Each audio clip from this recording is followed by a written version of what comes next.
सांगड़ में हवा के खबर ॾींदा आहियूं। डिस्ट्रिक्ट रिपोर्टर महमूद कायम खानी जी रिपोर्ट मुताबिक़ एसएसपी सांगड़ कैप्टन सदाम हुसैन जी अगवानी में पुलिस अहलकारनि जे डीपीसी मुनक़िद। 26 पुलिस कांस्टेबल जे केसनि ते गौर कयो वियो।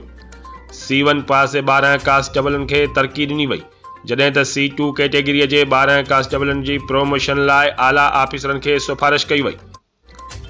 एसएसपी सांगड़ कैप्टन सदाम हुसैन जी सरबराहीअ में 26 पुलिस अहलकारनि जे प्रोमोशन केसनि जी ॿुधणी कई वई, जिन मां 12 पुलिस कांस्टेबलनि खे हेड कांस्टेबल जे उहिदे ते तरक़ी ॾिनी वई।